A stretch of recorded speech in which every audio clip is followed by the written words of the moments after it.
बाबूटा मत पाइलनि मु जदि तुमको ए कहले तुमको भल लागियो कहले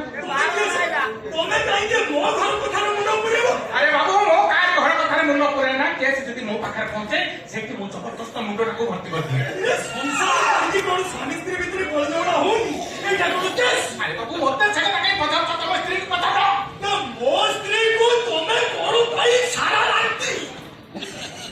इज्जो घरे रखिबो हां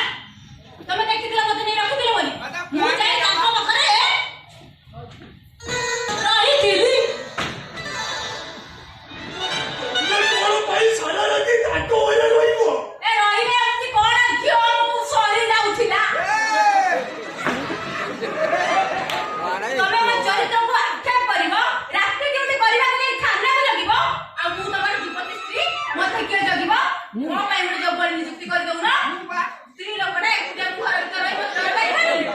यार गुरु केमिति एटा उतरो ए जाऊ ना बाटे लोक की तमे केने बाटे लोक ए मोर छिना धारा कोना दोष पाइनी मो भूल ले मो घर छाडी की तम घर भीतर पज जाउथली अरे मु तो मेडिसिन खाइ के मोर अंधा कोना दोष भलो हे गला से भूल मोर आ हपो काई सेइति भाई मो स्त्री को तमे तम घर को डाकी नहीं गो ए सिया काई डाकिबे मु कोन एकुटिया जाई परिबिनी भौणी जीवा भाई घर को एतक स्वाधीन कोन मोर नाही भाई भौणी हां तमे दी जण भाई भौणी हां ओ दिन तमे भाई भौणी संपर्क को ता छडा ताको बयस जा से तुम भाई पर लागुचती भाई परी न लागुची बाप कथा कर दो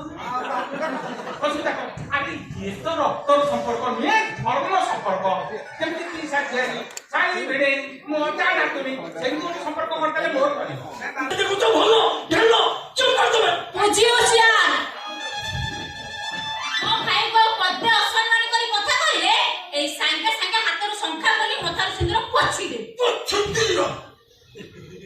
सका सिंदूर में के को सती सावित्री में कामोड़ा करदम चच्चा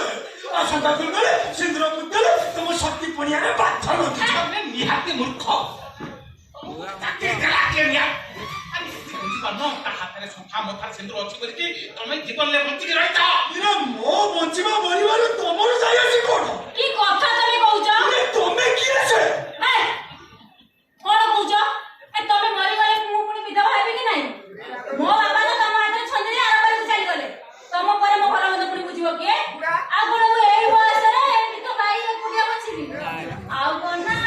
मो भाई पुनी मते आउ कोन देखि बा करे आई जो भाई खोजा खोजी करिए भाई नीचे वाला है